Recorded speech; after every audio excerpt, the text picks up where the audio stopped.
Welcome back to another Smarter Architect tutorial. In this tutorial, we're going to take a look at Revit City and the resource that it is for all Revit users. So the first thing I want us to do, I'm going to just set up this project because what we're going to do here, we're going to actually import some playground equipment families from Revit City just to give you an idea of how this process works here in Revit between Revit City and Revit. So I'm just going to come into my site plan view and that'll work fine. But we need to go out to Revit City. So I'm just going to bring up Google. Let's just go ahead and type in revitcity.com. It's going to bring you to this website. And here, your first time coming here, I'm just going to click on the join so that you can see you're going to need to set up a username, email. Just giving your first, last name, city, and country is all the information you have to put in. But you do have to set up a Revit City account in order to begin downloading from this resource here. Although I'm going to focus on downloading Revit components and importing them back into the project in this video, I do just want to highlight very quickly that there are forums here in Revit for if any questions you have, kind of categorized by the subject. Then you can get into the downloads, which we are going to deal with.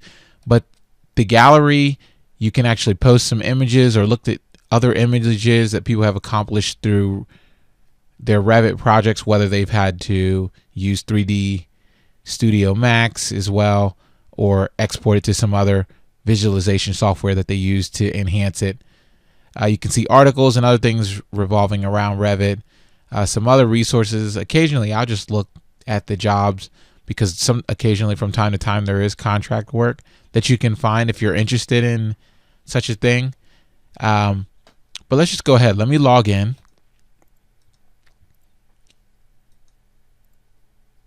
And you'll see my information is just saved here.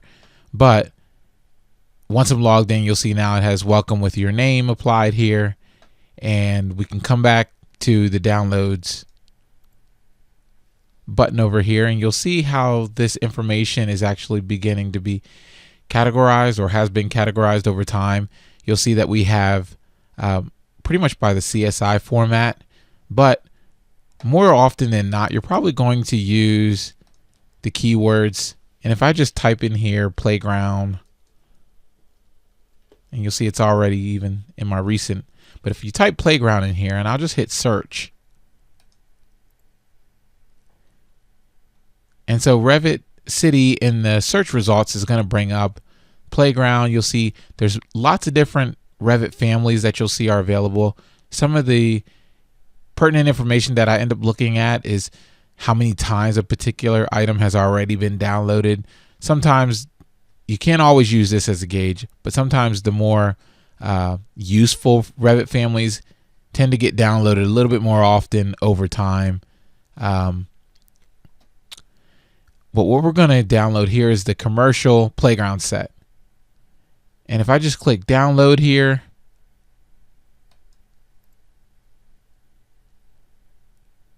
you'll see that it'll begin downloading for me. And I'll just have to wait that one out until it downloads. But while that's downloading, I just want to go back and show you one other thing. It's important. I do take a look here also at the product version, what version of Revit it's actually been created in. That can be helpful. Sometimes it's unknown for many of the families. But I do want you to know that this is a great resource. And one of the reasons I have developed many other Revit families tutorials, and you'll find many others online as well, is that some of the families, if you haven't built them yourself or got them from a very reputable source, sometimes there's some issues with some of them, or there may not be material parameters where you can just change the material of a particular piece of playground equipment if you wanted it to be a more wood set versus a more plastic set or something like that. You may not have control over those parameters. But now that that's been downloaded into my project, the next thing I want to do is just go ahead and open this. And all I'll need to do, let me go ahead and open up. I know it's going to be in my downloads folder, And if I just open up this piece of playground equipment, it's going to give you this project upgrade menu, and you'll have to wait a second or two for it to upload, but it shouldn't take very long. These are normally not that huge of a family, and I'll just zoom in so that you can take a look at it.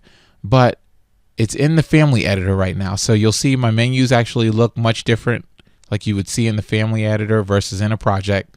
And if I just click on load into project, when you do that, it's going to bring it back into my full Revit project so that I can use it and insert it in the project like a typical component. So now it'll bring me back to my last open view, which was my site plan, and you'll see that by default it's already ready to insert this family into my drawing. So I can just place a piece of this playground equipment here, and I might just rotate it so that I'll place two pieces of this playground equipment out here. And it's pretty much that simple to bring in components from Revit City and insert them.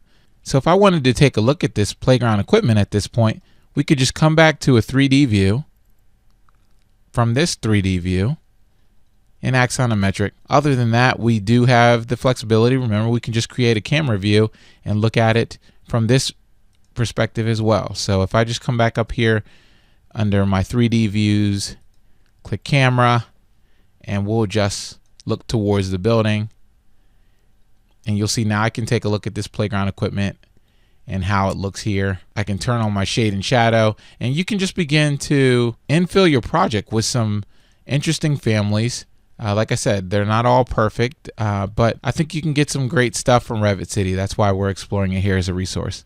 I hope this tutorial has been helpful for you and how to utilize Revit City. If you're not already familiar with it, please subscribe to the YouTube channel and give me any comments or any feedback you have on anything you see here.